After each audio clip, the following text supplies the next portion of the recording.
Hello बच्चों, welcome to 50-50 learning. स्वागत है आप लोगों का 50-50 लर्निंग क्लासेस में। आज हम लोग बात करने वाले हैं रिप्रोडक्शन वाले चैप्टर में सेक्सुअल रिप्रोडक्शन के बारे में। सेक्सुअल रिप्रोडक्शन में भी रिप्रोडक्शन इन ह्यूमन बीइंग्स, जो आप लोगों का आज फेवरेट टॉपिक होने वाला है। ये क्लास आप लोग कभी नहीं भूलेंगे। अगर आप भूलना चाहेंगे तब भी नहीं भूल पाएंगे। आज तक मैंने जितने भी बच्चों को ऑफलाइन क्लास में पढ़ाया है वो आज तक सारे टॉपिक उनके क्लियर हैं इस चैप्टर के, और वो अपने डाउट्स सारे क्लियर कर चुके हैं। उनको इस बारे में कोई भी डाउट नहीं है। और आज लोग जो ऑनलाइन वीडियो देख रहे हैं ये यूट्यूब से, उनको भी सारे डाउट इस चैप्टर के बारे में, इस टॉपिक के बारे में खत्म होने वाले हैं। तो सबसे पहले ज़्यादा से ज़्यादा वीडियो को शेयर करिए। आप चैनल पर नए हैं तो चैनल को सब्सक्राइब करिए। और इससे पहले वाली वीडियो आपने नहीं देखी है तो कौन से वाली, रिप्रोडक्शन, ये सेक्सुअल रिप्रोडक्शन का पार्ट जो मैंने करवाया है, और sexual reproduction in flowering plants. अब बात करेंगे sexual reproduction in human beings. देखो, ह्यूमन बीइंग्स है, जो आदमी है, जो उसमें सेक्सुअल रिप्रोडक्शन होता है, सबको पता है, सबको ज्ञान है इस बारे में। बट हम जो आज पढ़ने वाले हैं वो हमारे एग्जाम पॉइंट ऑफ व्यू से है, हमारे साइंस के पॉइंट ऑफ व्यू से है। उसकी टेक्निकल टर्म्स हैं, साइंस की टर्म्स हैं, वो हमें याद रखनी है। उन टर्म्स में उन बातों को याद रखना है। जनरल जो नॉलेज वाली बातें हैं वो हमें बहुत ज़्यादा पता है, वो याद नहीं रखनी। जो एग्जाम पॉइंट ऑफ व्यू से है, साइंस के पॉइंट ऑफ व्यू से है, वो टर्म्स याद रखनी है। तो रिप्रोडक्शन जैसे ह्यूमन बीइंग्स में मेल और फीमेल ऑर्गेनिजम्स होते हैं, सेक्सुअल रिप्रोडक्शन होता है। मेल ऑर्गेनिज्म और फीमेल ऑर्गेनिज्म, आदमी औरत। अब दोनों के दोनों सेक्सुअल मैच्योरिटी आने के लिए प्यूबर्टी बोलते हैं इसको। ये देखो, इस टॉपिक के इंट्रोडक्शन से पहले इसका कुछ बैकग्राउंड है, प्यूबर्टी। अब बचपन से तो स्पर्म प्रोडक्शन स्टार्ट नहीं होता, जो स्पर्म निकलना वो बचपन से स्टार्ट नहीं होता। ऐसे ही एग रिलीज होना बचपन से नहीं होता। एक एज आती है 11 से 13 की एज, जब सेक्सुअली मैच्योर हो जाता है ह्यूमन बीइंग्स। उस एज को बोलते हैं प्यूबर्टी। उस एज को क्या बोलते हैं? प्यूबर्टी। प्यूबर्टी की एज के टाइम पे मेल और फीमेल्स में चेंजेस आते हैं। मेल और फीमेल दोनों में चेंजेस आते हैं। कब? प्यूबर्टी की एज में। मेल में क्या चेंजेस आते हैं? जो चेंजेस मेल में आते हैं, क्या होता है? वॉइस क्रैक होने लगती है, वॉइस क्रैक, वॉइस क्रैक। मस्टैक, दाढ़ी और मूछें आने लगती है, मस्टैक और बियर्ड ग्रोथ। शोल्डर्स हैं जो वो ब्रॉड होने लगते हैं, शोल्डर्स ब्रॉडनिंग। और ये जो करैक्टर है ये मेल में आते हैं। और क्या स्टार्ट होता है? टेस्टोस्टेरोन का रिलीज स्टार्ट हो जाता है। Testosterone release starts. इन करैक्टर्स को बोलते हैं secondary sexual characters. Secondary sexual characters की क्वेश्चन पूछ सकता है, मतलब secondary sexual characters on puberty और मैच्योरिटी इन मेल्स। तो ये सारे करैक्टर्स हैं। फीमेल्स में क्या क्या चेंजेस आते हैं? फीमेल में क्या क्या चेंजेस आते हैं? फीमेल्स में प्यूबर्टी आने के बाद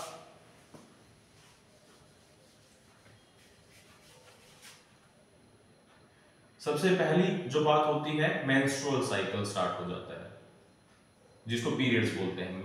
menstrual cycle starts. Breast size increase, breast and हिप्स, कोलों का साइज और ब्रेस्ट का साइज बढ़ने लग जाता है। Breast size increases, voice becomes sweet, आवाज पतली स्वीट हो जाती है, वॉइस बिकम्स स्वीट।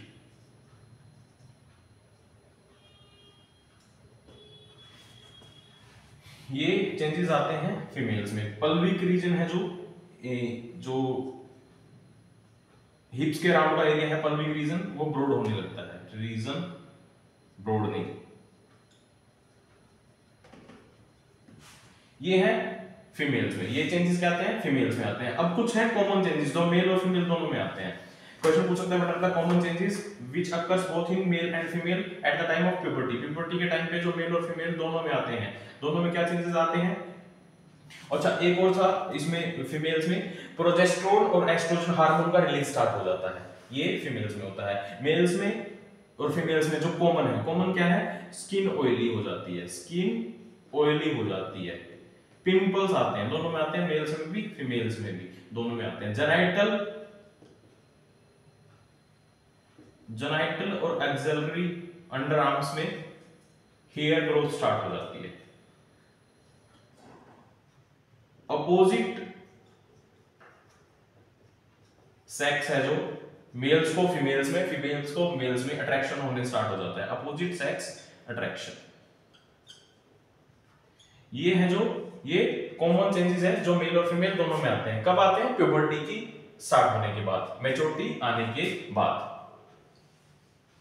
अब मेल्स में क्या होता है मैच्योरिटी आने के बाद, टेस्टोस्टेरोन बनने लगता है। टेस्टोस्टेरोन कहां बनता है, टेस्टिस में, अभी बात करेंगे, रिप्रोडक्टिव ऑर्गन की बात करेंगे जब। ऐसे ही फीमेल्स में एग रिलीज स्टार्ट होना हो जाता है, एग रिलीज, और लिख सकते हैं फीमेल्स में एग रिलीज स्टार्ट होना हो जाता है। और जो एग रिलीज है वो कहां से होता है, ओवरी से होता है। फीमेल्स में जब वो फीमेल्स अपनी मदर की वोम के अंदर है तभी से एग होते हैं। कुछ 5 लाख या 2 लाख के, 2 लाख के करीब, 2 लाख इमेच्योर होते हैं, वो इमेच्योर एग होते हैं बाय बर्थ। जब वो मदर की वोम में है लड़की, तभी से उसमें एग्स होते हैं, इमेच्योर होते हैं वो रिलीज होना कब स्टार्ट होते हैं, 11 से 13 की एज में, जिसको बोलते हैं प्यूबर्टी। और जब ये एग रिलीज स्टार्ट होना हो जाता है इसको मिनार्च बोलते हैं, MINARCHE। फीमेल्स में when menstrual cycle begins and egg release starts, इस कंडीशन को बोलते हैं मिनार्च। और ये 45 से 55 की एज में एग रिलीज होना बंद हो जाते हैं फीमेल्स के अंदर, इसको बोलते हैं मेनोपॉज। 45 से लेके 55 तक वेरी करता है, उसकी एज के बाद एग रिलीज होना बंद हो जाता है, जिसकी वजह से उसके बाद प्रेगनेंसी नहीं हो सकती। रेयर केसेस हैं जिसमें 55 की एज के बाद वुमेन प्रेग्नेंट हो, क्योंकि उसके बाद एग रिलीज होना बंद हो जाता है। ठीक है, अब बात करेंगे दोनों में, हमने क्या बात कर ली, सेकेंडरी सेक्सुअल कैरेक्टर्स की बात कर ली। अब बात करेंगे रिप्रोडक्टिव पार्ट्स की। मेल रिप्रोडक्टिव पार्ट्स में क्या होता है, देखो सबको पता है मेल रिप्रोडक्टिव पार्ट के बारे में बात करेंगे हम। ए पेयर ऑफ टेस्टिस, जिनको घुंघरू बोलते हैं, आदमी के घुंघरू हैं, ए पेयर ऑफ टेस्टिस होती है। और ए pair of testis abdominal cavity के बाहर होती है। ये मान लो हमारा पेट है, ये वाला पेट का हिस्सा है, पेट के हिस्से के बाहर ये टांगे हैं, टांगों के बीच में दोनों, पेट के हिस्से के बाहर ए पेयर ऑफ टेस्टिस होती है। ए पेयर होता है टेस्टिस का, ये सिर्फ मैं तुम्हें समझाने के लिए बना रहा हूं। ये मान लो, ये इतना समझ में आया कि एब्डोमिनल कैविटी मतलब जो पेट है उसके नीचे होते हैं, एब्डोमिनल कैविटी के बाहर होते हैं, पेट से बाहर होते हैं, दोनों टांगों के बीच में। ये रिप्रेजेंटेशन के लिए था सिर्फ, अब आगे समझो। ए पेयर ऑफ टेस्टिस, एक पेयर है, एक जोड़ा है टेस्टिस का, घुंघरूओं का एक जोड़ा है, और ये इनके ऊपर गुच्छा बना होता है सेल्स का। ये पेयर ऑफ टेस्टिस है जो गुच्छा बना होता है सेल का, जिसको एपिडिडाइमस बोलते हैं, एपिडिडाइमस। अब जो ये घुंघरू है, जो टेस्टिस है, वो एक थैली में रखे होते हैं। थैली में रखे भी जाने चाहिए क्योंकि कीमत बहुत ज्यादा है इनकी, 6 करोड़ के हैं, 6 करोड़ की एक की कीमत है। तो ये जो घुंघरू जिस थैली में रखे होते हैं वो भी स्पेशल टाइप की होती है। इस थैली को बोलते हैं स्क्रोटम। स्क्रोटम में बीच में एक पार्टीशन होती है और इसकी मस्कुलर पार्टीशन होती है। 2 पार्ट, एक घुंघरू एक थैली में, अरे घुंघरू बोल रहा हूं मैं बार बार, एक टेस्टिस एक लेफ्ट में, दूसरी राइट में, और ये दोनों एक पार्टीशन से अलग होते हैं जो मस्कुलर पार्टीशन है, मसल की बनी हुई पार्टीशन है मस्कुलर। और जो ये जिस थैली में रखे होते हैं, इस थैली को बोलते हैं स्क्रोटम, SCROTUM, स्क्रोटम। तो क्या समझ में आया अब तक, ये जो टेस्टिस हैं वो एक पाउच में रखे होते हैं, उस पाउच को बोलते हैं स्क्रोटम। स्क्रोटम क्या करता है, बॉडी के टेम्परेचर से लोअर टेम्परेचर मेंटेन करके रखता है, जो स्पर्म प्रोडक्शन के लिए इंपॉर्टेंट है। तो पूछ सकता है what is the role of scrotum, ये क्या करता है, थर्मो रेगुलेशन करता है। भाई थर्मो रेगुलेशन करता है मतलब टेम्परेचर को रेगुलेट करता है। कितना, 1 से 3 degree less than body temperature, body temperature से 1 से 3 डिग्री नीचे। जितना बॉडी का टेम्परेचर है उससे 1 से 3 डिग्री नीचे टेम्परेचर चाहिए प्रॉपर स्पर्म प्रोडक्शन के लिए। जो कौन मेंटेन करता है, स्क्रोटम मेंटेन करता है। आप लोगों ने देखा होगा जो ये थैली है, स्क्रोटम है, मेल्स में तो सबने देखा ही होगा। तो उसकी जो शेल्स हैं, जो मसल्स हैं, वो सारी बॉडी से अलग होती हैं, सिकुड़ी सिकुड़ी होती हैं, और जो एक थर्मो रेगुलेशन मतलब टेम्परेचर कंट्रोल का काम करती हैं, जो जरूरी है स्पर्म प्रोडक्शन के लिए। बॉडी टेम्परेचर से कम टेम्परेचर जरूरी है प्रॉपर स्पर्म प्रोडक्शन के लिए। तो अब समझ में आया, ए पेयर ऑफ टेस्टिस है, जो टेस्टिस है वो प्राइमरी मेल सेक्स ऑर्गन है टेस्टिस। ये क्वेश्चन पूछ सकता है, what is the primary male sex organ? Primary male sex organ human beings में टेस्टिस है। अगर सिंगुलर को बोलते हैं टेस्टिस और दो को बोलते हैं टीईएस, ई लग जाता है, ये प्लूरल है और ये सिंगुलर है। जो प्राइमरी मेल सेक्स ऑर्गन है, कोई भी पेनिस मत लिख देना, primary male sex organ penis नहीं है, प्राइमरी मेल सेक्स ऑर्गन क्या है? टेस्टिस है। ये टेस्टिस है जो हार्मोन रिलीज करती है, वो टेस्टोस्टेरोन, ये टेस्टोस्टेरोन हार्मोन रिलीज करती है, जो मैंने अभी बताया था सेकेंडरी सेक्सुअल कैरेक्टर्स उनको कंट्रोल करता है। सेकेंडरी सेक्सुअल कैरेक्टर्स को कौन कंट्रोल करता है? टेस्टोस्टेरोन कंट्रोल करता है, और वो टेस्टोस्टेरोन रिलीज कौन करता है? टेस्टिस रिलीज करती हैं। और टेस्टिस क्या प्रोड्यूस करती हैं? स्पर्म प्रोड्यूस करती हैं। दो चीजें करती हैं टेस्टिस, एक स्पर्म प्रोड्यूस करती हैं और एक टेस्टोस्टेरोन प्रोड्यूस करती हैं। स्पर्म क्या करता है? जो एग को फर्टिलाइज करता है फीमेल के, और टेस्टोस्टेरोन क्या करता है? आदमी के अंदर कैरेक्टर्स को, secondary sexual characters, hair growth और वॉइस क्रैकिंग और जो मर्दाना लक्षण वो टेस्टोस्टेरोन देखता है। जिसका टेस्टोस्टेरोन लेवल कम होता है उसमें दूसरे गुण आ जाते हैं थोड़े से, तो वो टेस्टोस्टेरोन कंट्रोल करता है। तो टेस्टोस्टेरोन और स्पर्म दोनों के दोनों प्रोड्यूस कौन करता है? टेस्टिस प्रोड्यूस करती हैं। ठीक है, इतना समझ में आया? तो ये तो क्या बात हुई ए पेयर ऑफ टेस्टिस के बारे में। ए पेयर ऑफ टेस्टिस क्या लिखना है? A pair of testis are located outside the abdominal cavity which produce sperm and testosterone. Testosterone controls the secondary sexual characters and sperms helps in fusion. Sperms fertilizes the eggs of female. इतनी बात समझ में आई?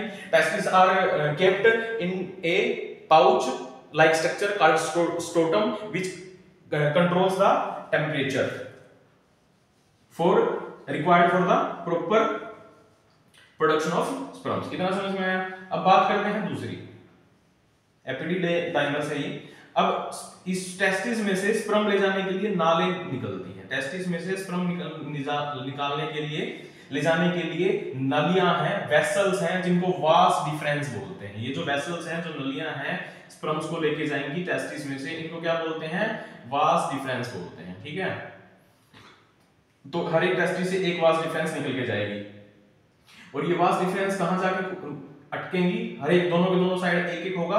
कौन सी? Seminal vesicles. ये vas deferens कहां जाके अटकेंगी?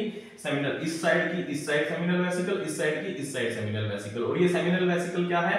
Temporary storage करती हैं। सेमिनल वेसिकल क्या, याद रखना, अब मैं ध्यान से समझना जो बता रहा हूं।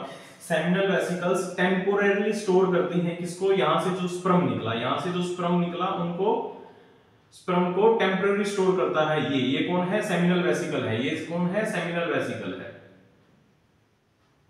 ये क्या है? सेमिनल वेसिकल है, जो स्पर्म को टेम्पररी स्टोर करता है, और इसके अंदर फ्रक्टोज मिलाता है। कौन सी?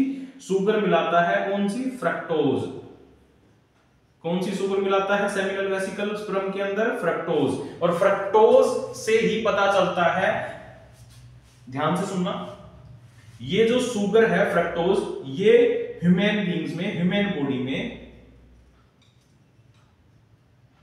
ओनली एंड ओनली, केवल और केवल प्रेजेंट इन स्पर्म, ये सिर्फ स्पर्म में पाई जाती है। मतलब only and only present in, not in sperm, in semen. Sperm में नहीं पाई जाती, सीमन में पाई जाती है। सीमन क्या चीज है अभी पता चल जाएगा तुम्हें। स्पर्म के साथ जो एसोसिएटेड लिक्विड्स हैं वो मिलके सीमन बनाते हैं। तो ये ह्यूमन सीमन में पाया जाता है सिर्फ। कौन? फ्रक्टोज। अगर रेप की पुष्टि करनी है, रेप हुआ है या फिर किसी के साथ सेक्सुअल एक्टिविटी हुई है, जो डॉक्टर जांच करते हैं रेप की, तो उसमें सिर्फ ये टेस्ट करते हैं कि फीमेल बॉडी के अंदर क्या है, फ्रक्टोज है या नहीं, फ्रक्टोज है या नहीं। अगर फ्रक्टोज पाया गया तो उसके साथ सेक्सुअल एक्टिविटी हुई है, अगर फ्रक्टोज नहीं है तो सेक्सुअल एक्टिविटी नहीं हुई। ठीक है। तो ह्यूमन बॉडी में फ्रक्टोज कहां पाया जाता है? सिर्फ सीमन के अंदर पाया जाता है। और ऐड कौन करता है? ये सेमिनल वेसिकल ऐड करती है। और सेमिनल वेसिकल टेम्पररी मतलब थोड़े टाइम के लिए स्पर्म को स्टोर करती है। अब सेमिनल वेसिकल से स्पर्म कहां चला जाता है? सेमिनल वेसिकल से स्पर्म चला जाता है भाई यूरिथ्रा में, URETHERA, यूरिथ्रा में चला जाता है। सेमिनल वेसिकल से स्पर्म कहां जा गया?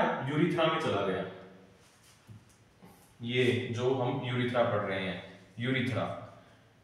और यहां से यूरिथ्रा एक कॉमन ओपनिंग है, यूरिथ्रा एक कॉमन ओपनिंग है जहां पे यूरिनरी ब्लैडर, जो यूरिनरी ब्लैडर से होते हुए आती है, ये यूरिनरी ब्लैडर है, मान लो जहां पर पेशाब है, यूरिनरी ब्लैडर है बॉडी का, यूरिनरी ब्लैडर के अंदर यूरिन इकट्ठा होता है। तो ये जो यूरिथ्रा है यूरिनरी ब्लैडर से होते हुए आती है और स्पर्म्स को भी लेती है, मतलब कॉमन ओपनिंग है, उसी रास्ते से स्पर्म आता है, उसी रास्ते से ये यूरिन आता है। तो यूरिनरी ब्लैडर से यूरिथ्रा चलता है, यूरिथ्रा से यूरिनरी ब्लैडर से होता हुआ कहां चला जाता है? आउटर ओपनिंग में चला जाता है। ये पेनिस है, ये पेनिस की पेनिस पोर है, बाहर वाला हिस्सा पेनिस पोर, जिसमें से यूरिन भी आता है और स्पर्म्स भी आते हैं। और इसके अंदर यूरिथ्रा है, ये यूरिथ्रा है, ये भी यूरिथ्रा है जो कहां से आता है? यूरिनरी ब्लैडर से स्टार्ट होता है यूरिथ्रा। अब इससे बीच में दो, एक साइड का बता रहा हूं मैं, दूसरी साइड भी सेम होता है। यूरिथ्रा दोनों साइड से लेके आता है वेसल्स को, यूरिथ्रा वाली जो कॉमन है दोनों साइड की वेसल से आता है। और कौन बीच में और कौन मिलता है? एक सिंगल प्रोस्टेट ग्लैंड मिलती है। एक सिंगल क्या है? Prostate gland. प्रोस्टेट ग्लैंड अपना लिक्विड ऐड करती है इसके अंदर। प्रोस्टेट ग्लैंड क्या ऐड करती है? फ्लूइड्स, जो स्पर्म का मिल्की या वाटरी नेचर होता है वो फ्लूइड्स की वजह से होता है, लिक्विड्स की वजह से होता है, जो प्रोस्टेट ग्लैंड ऐड करती है। Fluids which give watery milky addition to sperm। और ये क्या करता है? which helps in swimming of sperm, sperm की स्विमिंग में हेल्प करता है। पूछ सकता है किसकी सिक्रीशन की वजह से? प्रोस्टेट ग्लैंड की सिक्रीशन की वजह से ब्लड क्या करता है? स्पर्म क्या करता है? स्विम कर पाता है, वो तैर पाता है। उसकी टेल है जो मूवमेंट के लिए हेल्पफुल करती है। जब उसको यूट्रस में यूट्राइन वॉल से होते हुए फैलोपियन ट्यूब तक उसको तैर के जाना पड़ता है, तो वो कौन हेल्प करता है? Prostate gland. वो एनर्जी कहां से मिलती है? प्रोस्टेट ग्लैंड से मिलती है। अब बात होगी प्रोस्टेट ग्लैंड की। और एक और ग्लैंड है जो उसको रास्ते में मिलती है, ये भी एक पेयर होते हैं सेमिनल वेसिकल, एक पेयर है काउपर्स ग्लैंड। काउपर्स ग्लैंड का दूसरा नाम है bulbo urethral gland, bulbo urethral gland. ये भी एक पेयर है, मतलब हर एक टेस्टिस से एक जुड़ी होंगी ये। और प्रोस्टेट ग्लैंड सिंगल होती है, एक अकेली होती है ये। तो काउपर्स ग्लैंड क्या करती है? ये इसके अंदर एल्कलाइन मटेरियल ऐड करती हैं। किसके अंदर? स्पर्म के अंदर एल्कलाइन मटेरियल। जो स्पर्म है उसी रास्ते से आता है जिस रास्ते से यूरिन आती है। तो यूरिन कैसा होता है? एसिडिक होता है। एसिडिक यूरिन है तो वो रास्ता कैसा होता है? एसिडिक हो जाता है। एसिडिक मीडियम में स्पर्म विएबल नहीं होते, स्पर्म जिंदा नहीं रहते, स्पर्म मर जाते हैं एसिडिक मीडियम में। तो उसको अल्कलाइन मतलब बेसिक मीडियम बनाने के लिए जो सिक्रीशंस ऐड करती है वो बल्बो यूरिथ्रल ग्लैंड करती है, जिससे स्पर्म की मोटिलिटी रेट कम हो जाती है और उनकी जीवन की जो टाइम है, उनका विएबिलिटी है जो VIABILITY, मतलब जितने टाइम तक वो जिंदा रहेंगे विएबिलिटी इंक्रीज हो जाती है, बढ़ जाती है। और स्पर्म कम से कम डेथ होते हैं, कम से कम खराब होते हैं। और ये किससे बाहर निकलते हैं? कॉमन ओपनिंग है पेनिस से यूरिथ्रा की, उससे बाहर निकलते हैं। तो पेनिस क्या है? पेनिस एक लॉन्ग, लंबी और मस्कुलर स्ट्रक्चर है जो ब्लड के प्रेशर से लेंथ उसकी इंक्रीज या डिक्रीज हो जाती है। अगर ब्लड प्रेशर जाता है तो उसकी लेंथ बढ़ जाती है, ब्लड प्रेशर कम है तो उसकी लेंथ डिक्रीज हो जाती है। और ये क्या है, इंसर्ट किया जाता है फीमेल वेजाइना के अंदर स्पर्म इजैकुलेट करने के लिए, स्पर्म को छोड़ने के लिए फीमेल वेजाइना के अंदर इंसर्ट किया जाता है पेनिस। ठीक है, तो ये था सब कुछ मेल रिप्रोडक्टिव पार्ट्स के बारे में। एक बार क्विक रीजन बता देता हूं, क्विक रिवीजन करवा देता हूं। ये पेयर ऑफ टेस्टिस होती हैं, एब्डोमिनल कैविटी के बाहर होती हैं, एक स्क्रोटम के अंदर होती हैं, थैली के अंदर होती हैं, कंचे थैली के अंदर होते हैं ये। और जो थर्मो रेगुलेशन का काम करती है थैली, थर्मो रेगुलेशन मतलब टेम्परेचर को कंट्रोल करती है। फिर उसके बाद हर एक टेस्टिस से एक पेयर ऑफ एक सिंगल वास डिफरेंस निकलती है, एक टेस्टिस से एक, दूसरी टेस्टिस से दूसरी वास डिफरेंस, जो स्पर्म्स को किसके पास लेके जाती है, सेमिनल वेसिकल के पास लेके जाती है। सेमिनल वेसिकल से फ्रक्टोज ऐड होती है, फ्रक्टोज ऐड होने के बाद स्पर्म कहां चला जाता है, बल्बो यूरिथ्रल ग्लैंड के पास या काउपर्स ग्लैंड के पास। और काउपर ग्लैंड से कहां क्या ऐड होता है, उसमें एल्कलाइन मटेरियल ऐड होता है। एल्कलाइन मटेरियल क्या करता है, स्पर्म को जो मतलब यूरिनरी ब्लैडर से आई है यूरिथ्रा, तो उसमें एसिडिटी हो जाती है, उसको बेसिक करने के लिए एल्कलाइन मटेरियल ऐड करती है काउपर्स ग्लैंड या बल्बो यूरिथ्रल ग्लैंड। और उसके बाद स्पर्म किसके पास जाता है, प्रोस्टेट ग्लैंड के पास। प्रोस्टेट ग्लैंड से क्या मिलता है उसको, प्रोस्टेट ग्लैंड से उसको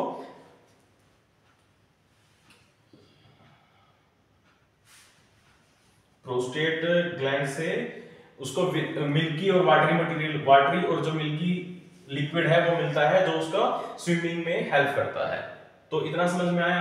अब ये सब मिलने के बाद, ये सारा मेल रिप्रोडक्टिव सिस्टम है, रब कर रहा हूं मैं। मेल रिप्रोडक्टिव सिस्टम में स्पर्म के साथ जो जो लिक्विड्स मिले हैं, स्पर्म प्लस ये जो एसोसिएटेड ग्लैंड्स हैं, जो ग्लैंड्स जुड़ी हुई हैं इसके साथ, एसोसिएटेड ग्लैंड जिन्होंने अपनी सिक्रीशन दी है, स्पर्म आप इतना भी लिखोगे, plus secretion of associated glands, secretions of associated glands किसकी, bulbo urethral gland, seminal vesicle और प्रोस्टेट ग्लैंड, इनकी सिक्रीशन दोनों मिलकर क्या बनाते हैं, सीमन बनाते हैं। ये डिफरेंस है सीमन में और स्पर्म में। स्पर्म में केवल सिर्फ स्पर्म है और उसके साथ अगर सिक्रीशन मिल जाए तो वो क्या बन जाता है, सीमन बन जाता है। तो जो हमारे पेनिस से इजैकुलेशन के टाइम मतलब जब निकलता है बाहर, तो वो सीमन बाहर निकलता है, अकेले स्पर्म नहीं होते, उसमें एसोसिएटेड ग्लैंड की सिक्रीशन भी होती है जिसको सीमन बोलते हैं। ठीक है, ये सब समझ में आया आप लोगों को मेल रिप्रोडक्टिव सिस्टम के बारे में। अब बात करते हैं फीमेल रिप्रोडक्टिव सिस्टम के बारे में। फीमेल रिप्रोडक्टिव सिस्टम, अब जैसे मेल रिप्रोडक्टिव सिस्टम में तो था कि जो टेस्टिस हैं वो outside the abdominal cavity, abdominal cavity के बाहर है, पर जो फीमेल रिप्रोडक्टिव सिस्टम है उसमें जो ओवरीज हैं वो इनसाइड द एब्डोमिनल कैविटी है। फीमेल रिप्रोडक्टिव सिस्टम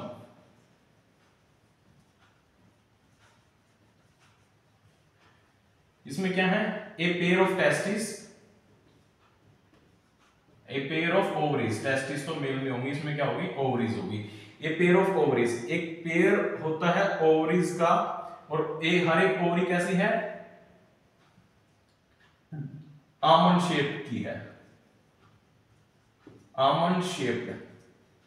कहां होती है, इनसाइड द एब्डोमिनल कैविटी, पेट के अंदर होती है, एब्डोमिनल कैविटी के अंदर होती है। ए पेयर ऑफ टेस्टिस, अरे फिर टेस्ट लिया जाए, ए पेयर ऑफ ओवरीज, टेस्टिस नहीं ओवरीज। अब ओवरीज हैं जो वो जुड़ी हुई होती हैं फिंगर लाइक स्ट्रक्चर से, फिंगर लाइक स्ट्रक्चर से जुड़ी हुई होती हैं दोनों साइड से। इन फिंगर लाइक स्ट्रक्चर्स को बोलते हैं fimbriae, FIMBRIAE, finger like structures होती हैं फिम्ब्रे की। और ये जो इनसे यहाँ कितने हैं, हजारों की संख्या में मैच्योर एग है, मैच्योरिटी आने के बाद हजारों की संख्या में जो अल्टरनेट पोजीशन पे, याद रखना अल्टरनेट मंथ, एक महीना एक ओवरी एग रिलीज करेगी, दूसरा महीना दूसरी ओवरी एग रिलीज करेगी, एक बार लेफ्ट एक बार राइट ओवरी, अल्टरनेट मंथ्स पे। अगर दोनों के दोनों ओवरी एक महीने में एग रिलीज कर दे और दोनों अगर फर्टिलाइज हो जाए, फ्यूज कर दे स्पर्म के साथ, तो जुड़वा बच्चा पैदा होता है। ऐसे ही तीन, अगर दो एक कर दे और एक एक कर दे तो तीन बच्चे पैदा होते हैं। तो जो इनको स्पर्म्स नहीं, ओवरीज के अंदर क्या होते हैं, एग्स, एग्स को जो लेके जाती हैं उनको क्या बोलते हैं, ओविडक्ट्स। जैसे स्पर्म को लेके जाने वाले डक्ट्स को वास डिफरेंस बोलते हैं। वास डिफरेंस का दूसरा नाम स्पर्म डक्ट्स भी बोल सकते हैं उनको। तो यहाँ जो एग लेके जाएंगी, एग या फिर ओवम, एग या ओवम लेके जाएंगे उनको बोलते हैं ओविडक्ट। और इसका दूसरा नाम क्या है, ओविडक्ट का दूसरा नाम है fallopian tube. FALLOPIAN, fallopian tube. अब ये फैलोपियन ट्यूब कहां खुलेंगी? एक पाउच लाइक स्ट्रक्चर होती है नाशपाती के जैसी, पियर शेप्ड पाउच, ये बैग है, इसको बोलते हैं uterus, UTERUS, bag like structure है। और वैसे बैग है और स्ट्रक्चर कैसी है?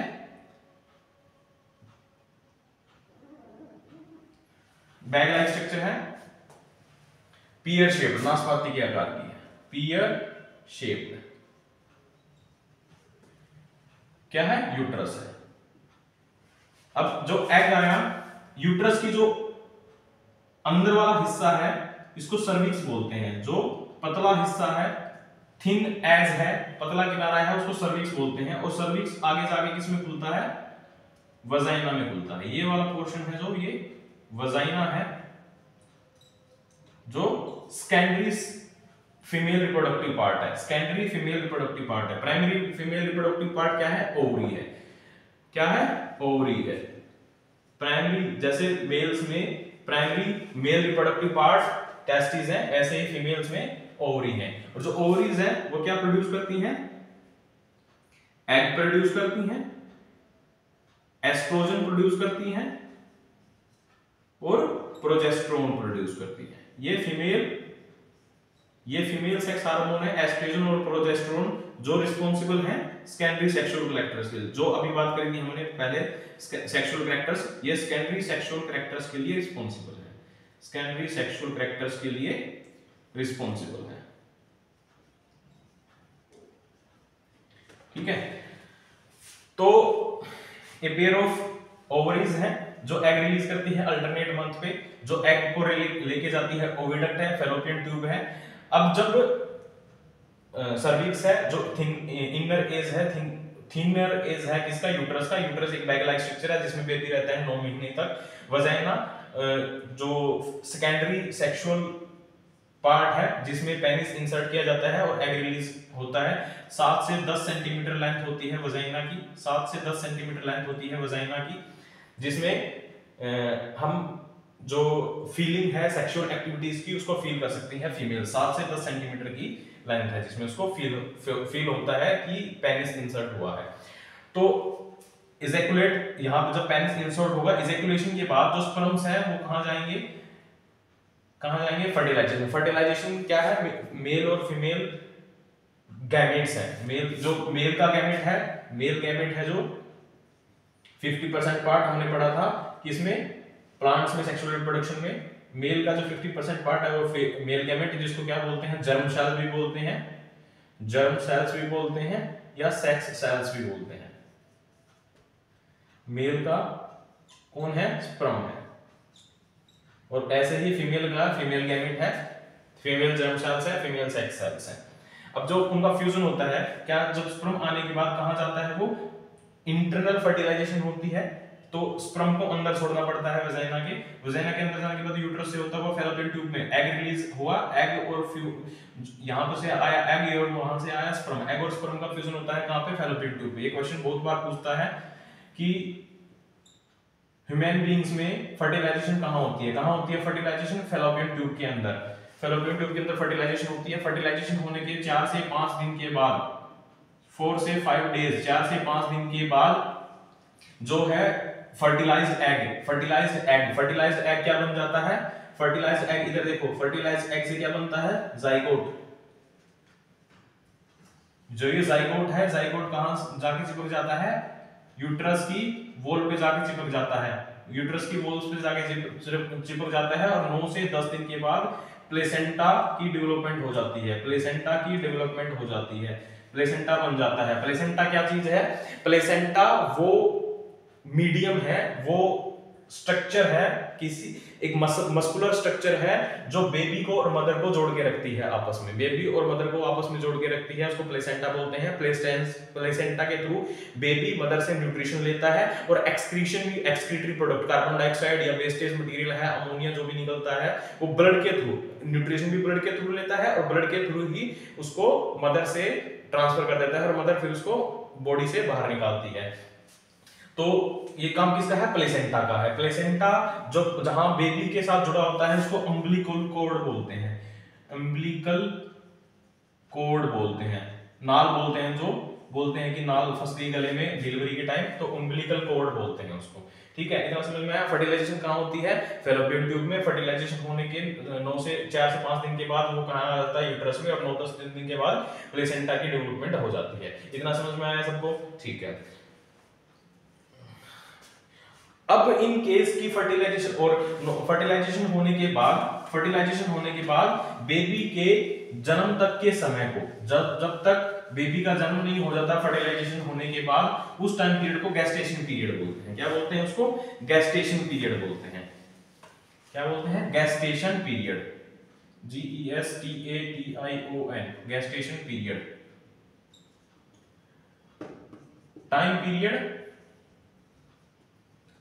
फ्रॉम फर्टिलाइजेशन से लेके up to the birth of baby, इस पीरियड को बोलते हैं गैस्टेशन पीरियड। और जब बेबी पैदा होता है उसको पार्टुरेशन बोलते हैं। TURITION, parturition, the process of giving birth to young once,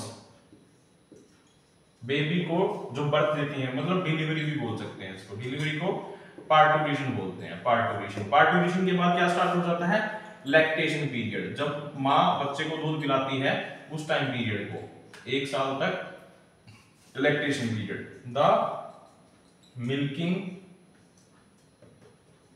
period of mother के दूध पिलाने के पीरियड को, बेबी को milking period of mother is called lactation period. उसको लैक्टेशन पीरियड बोलते हैं। 3 पीरियड की बात करी हमने। गैस्टेशन पीरियड कितना होता है? 280 डेज, जिसको अप्रोक्सीमेटली 9 मंथ्स बोला जाता है, और 40 वीक्स का होता है। 40 वीक्स, 20 to 80 डेज और 9 वीक्स का गैस्टेशन पीरियड होता है फर्टिलाइजेशन के बाद, जहां बेबी की फुल डेवलपमेंट होती है। ये तो बात हुई फर्टिलाइजेशन होने की। अगर फर्टिलाइजेशन ना हुई तो क्या होता है?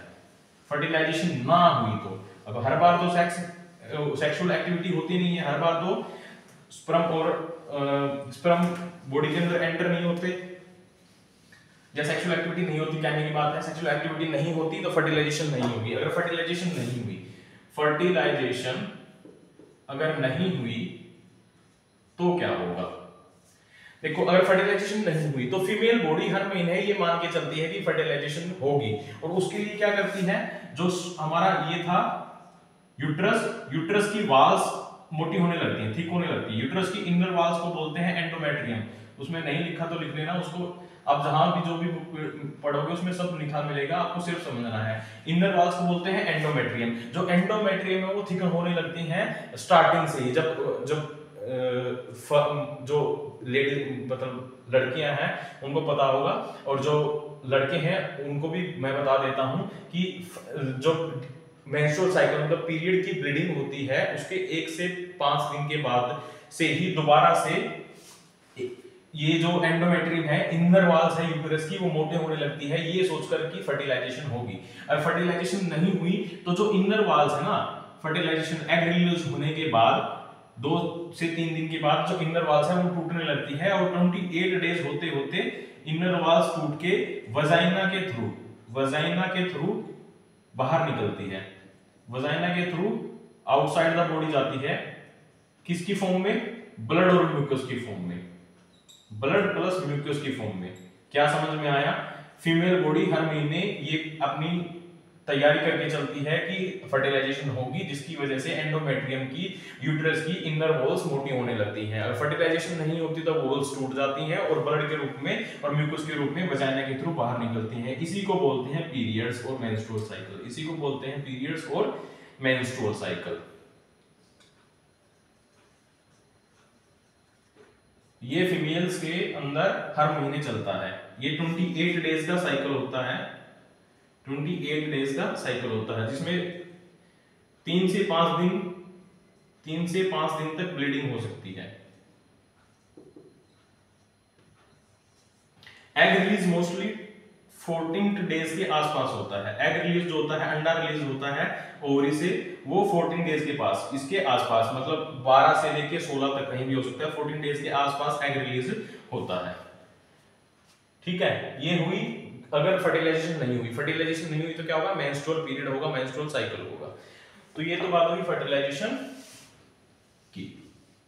ठीक है, तो ये बात हुई हमारी सारी मेल और फीमेल रिप्रोडक्टिव पार्ट्स की, मेल और फीमेल रिप्रोडक्टिव सिस्टम की। फर्टिलाइजेशन के बारे में बात कर ली, मेल और फीमेल रिप्रोडक्टिव सिस्टम के बारे में बात कर ली। उसके बाद आता है हमारा रिप्रोडक्टिव हेल्थ। रिप्रोडक्टिव हेल्थ देखो, WHO के अकॉर्डिंग रिप्रोडक्टिव हेल्थ रिप्रोडक्शन से रिलेटेड है, और WHO के अकॉर्डिंग हेल्थ किस सेंस में, रिप्रोडक्शन की सेंस में, health in sense of reproduction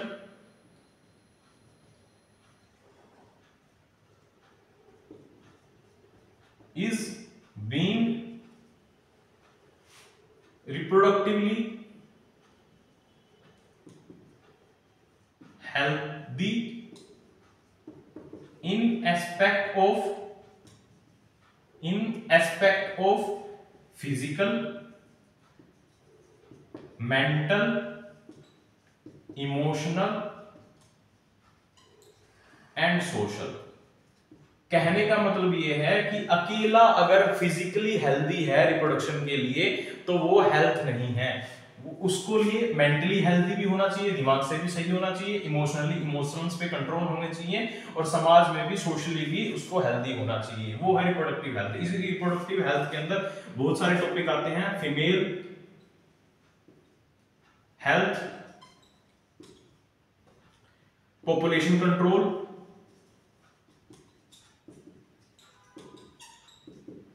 contraception, और भी बहुत सारे टॉपिक आते हैं जो हेल्थ से रिलेटेड हैं। अब इनमें से हमने पढ़ना है कॉन्ट्रासेप्शन के बारे में। सबसे पहले कॉन्ट्रासेप्शन के बारे में। कॉन्ट्रासेप्शन क्या चीज होती है, मेल और फीमेल का इंटरकोर्स चाहे हो, मतलब उनकी फिजिकल एक्टिविटी बेशक हो बट बेबी पैदा ना हो, बच्चा ना हो, मतलब प्रेगनेंसी ना हो, तो उसको बोलते हैं कॉन्ट्रासेप्शन। कॉन्ट्रासेप्शन क्या चीज है, टू अवॉइड प्रेगनेंसी, प्रेगनेंसी को अवॉइड करना है, इसको कॉन्ट्रासेप्शन बोलते हैं। अब प्रेगनेंसी को अवॉइड कैसे कर सकते हैं, इसके लिए फिजिकल बैरियर मेथड है। सबसे पहले फिजिकल मेथड्स, फिजिकल में सबसे पहले बैरियर मेथड है, जिसमें क्या आते हैं बैरियर, मतलब कोई रुकावट डालेंगे बीच में, क्या करेंगे, इसमें कॉन्डोम्स का यूज किया जाता है। मेल और फीमेल कॉन्डोम्स दोनों आते हैं, मेल कॉन्डोम भी और फीमेल कॉन्डोम भी। फीमेल कॉन्डोम्स को फेमिडोम्स बोलते हैं, फीमेल से लिया एफ फेमी, और कॉन्डोम से लिया डोम, फेमिडोम्स बोलते हैं फीमेल कॉन्डोम्स को। फीमेल कॉन्डोम्स कहां यूज, यूट्रस के आगे लगा दिए जाते हैं, यूट्रस से पहले फीमेल कॉन्डोम्स इंसर्ट किए जाते हैं ताकि यूट्रस के अंदर है जो स्पर्म्स ना जाए। यूट्रस एंट्री पे, यूट्रस की जहां एंट्री होती है वहां पे फीमेल कॉन्डोम लगाया जाता है। तो ये है बैरियर मेथड। बैरियर मेथड में एक और आता है डायाफ्राम्स। डायाफ्राम्स ये एक तरह से कवरिंग ही है जो यूट्रस के अंदर लगाई जाती है। तो ये है बैरियर मेथड। दूसरा है केमिकल मेथड। केमिकल मेथड्स में मतलब इसमें क्या है, प्रेगनेंसी को रोकना है, प्रेगनेंसी नहीं होने देनी, मतलब बेबी पैदा नहीं होने देना, फर्टिलाइजेशन नहीं होने देनी। तो केमिकल मेथड्स में क्या है, ओरल पिल्स आती हैं जो दवाइयां ली जाती हैं, अनवांटेड 72, मालाडी, सहेली, ये सब ओरल पिल्स हैं। अनवांटेड 72, मालाडी, सहेली ओरल पिल्स। और दूसरी आती है वजाइनल, इसमें क्या आता है, क्रीम्स आती हैं, लुब्रिकेंट्स आती हैं, और स्पर्मिसाइड्स आती हैं वजाइनल, जो वजाइना के थ्रू वजाइना में रख दी जाती हैं, वजाइना में इंसर्ट कर दी जाती हैं, जो स्पर्म की मोटिलिटी को, स्पर्म की वायबिलिटी को खत्म कर देती हैं, स्पर्म को मार देती हैं। जैसे हम उसको खरपतवार को खत्म करने के लिए वेटिसाइड्स का इस्तेमाल करते हैं, विडिसाइड्स का, वैसे ही स्पर्म को खत्म करने के लिए स्पर्मिसाइड का यूज किया जाता है, स्पर्मिसाइड्स का। ये केमिकल सब्सटेंसेस है जो वजाइना में रखे जाते हैं। ये तो हुआ केमिकल मेथड। दूसरा बैरियर मेथड, केमिकल मेथड, और तीसरा है आईयूसीडी इंट्रायूटेराइन। यूटेराइन मतलब यूटेरस के अंदर कुछ डिवाइस लगा दी जाती हैं, intrauterine IUCD devices, intrauterine IUCD intrauterine contraceptive devices IUCD. इसमें क्या आता है, कॉपर टी आता है, मतलब कॉपर की टी शेप की एक स्ट्रक्चर होती है जो यूट्रस के अंदर फिट कर दी जाती है डॉक्टर के द्वारा या फिर नर्स के द्वारा जो एक्सपर्ट है। कॉपर टी ये प्लास्टिक की भी हो सकती है और स्टेनलेस स्टील की भी हो सकती है। ये क्या करती है, स्पर्म को इनएक्टिवेट कर देती है, स्पर्म को खत्म कर देती है, स्पर्म को मार देती है, ये सब चीजें। और जो यूटेरस में फर्टिलाइजेशन के बाद जो आके चिपकता है 4 से 5 दिन के बाद, जो एग फर्टिलाइज्ड एग जाइगोट उसको चिपकने नहीं देती, मतलब उसको नष्ट कर देती हैं। तो ये डिवाइसेस यूज की जाती हैं। इनका क्या है साइड इफेक्ट, इनसे ब्लीडिंग होती है, जो फीमेल बॉडी में है ब्लीडिंग होती है कई बार इनकी वजह से, और ये अपनी आप निकल भी जाती हैं यूटेरस से बाहर बिना पर्सन की नॉलेज के। तो ये इसका साइड इफेक्ट है। चौथा जो मेथड है वो है सर्जरिकल मेथड। इसमें क्या करते हैं, सर्जरी करते हैं दो तरह से, जो दो तरह की है। ए है ट्यूबेक्टोमी,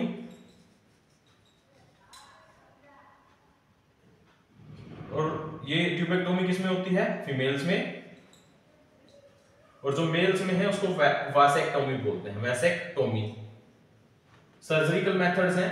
ट्यूबेक्टोमी में क्या करते हैं, फैलोपियन ट्यूब को काट देते हैं और टाई कर देते हैं, बांध देते हैं, और ऑब्वियसली जो एक्सपर्ट्स हैं वही कर पाते हैं। अगर कोई गड़बड़ हो गई तो लेने के देने पड़ सकते हैं इन मेथड्स में। ट्यूबेक्टोमी में एक्सपर्ट्स जो डॉक्टर हैं वही कर सकते हैं। फैलोपियन ट्यूब को जो एग लेके आती है उसको काट देते हैं और टाई कर देते हैं, नोट कर देते हैं, उसको धागे से बांध देते हैं ताकि एग ना आए ओवरी से। वासेक्टोमी में वास डिफरेंस से जो नलियां हैं स्पर्म लेके जाती हैं उनको काट देते हैं और टाई कर देते हैं, बांध देते हैं ताकि स्पर्म उनसे ना निकले बाहर। तो ये ट्यूबेक्टोमी वैसेक्टोमी एक्सपर्ट्स द्वारा की जाती है। ठीक है, ये सर्जरिकल मेथड है। तो ये क्या है, कॉन्ट्रासेप्टिव मेथड्स हैं, जो प्रेगनेंसी को रोकने के तरीके हैं। अब इन सब के बाद आपने बहुत सा एक एड फेमस है, एक बच्चा आईपी लेके दिखाता है कि आईपी मतलब कॉन्ट्रासेप्टिव पिल लेके पैदा हुआ अपनी मुट्ठी में, तो बोलता है कि क्या सोचा था नहीं आएंगे, तो फिर भी वो आ जाता है, मतलब पैदा हो जाता है कि फिर कॉन्डोम्स का, आईपीएल्स का, सबका बदला लेगा तेरा बच्चा, तेरा बेबी। तो ऐसा ना हो, मतलब बेबी पैदा ना हो, और मतलब इतने सारे तरीके, कॉन्डोम यूज करने के बाद भी, और पिल्स यूज करने के बाद भी, वजाइनल मेथड्स यूज करने के बाद भी, केमिकल मेथड्स यूज करने के बाद भी, और इवन सर्जिकल मेथड यूज करने के बाद भी अगर प्रेगनेंसी हो जाए तो उसके लिए एक लास्ट टर्म बचती है एमटीपी। उसके लिए क्या बचता है, MTP, medical termination of pregnancy, जिसको अबॉर्शन बोलते हैं। Medical termination of pregnancy, MTP, ये एक्सपर्ट्स डॉक्टर के द्वारा किया जाता है, और काफी सारी ब्लीडिंग होती है, बहुत सारा दर्द होता है इसके अंदर। मेडिकल टर्मिनेशन अबॉर्शन बोलते हैं जिसको, और इसका गलत फायदा उठाते हैं बहुत सारे लोग, जो कि इलीगल है। मतलब अगर फीमेल बच्चा पैदा, ये पता कर लेते हैं डॉक्टर से कि बच्चा मेल है या फीमेल, अगर फीमेल है मतलब लड़की है तो उसका अबॉर्शन करा देते हैं, जो कि इलीगल है और जिसके लिए जेल हो सकती है।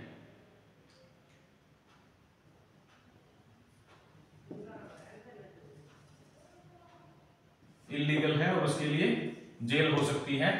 किसके लिए, अगर अबॉर्शन कराया जाता है सेक्स डिटरमाइन करके। अगर कोई नहीं चाहता, पति पत्नी नहीं चाहते कि हमारे बच्चा हो तो अलग बात है, या फिर बच्चे में कुछ एबनॉर्मलिटीज आ जाती हैं, कमियां आ जाती हैं, जैसे अबॉर्शन में पता करवाते हैं कि भाई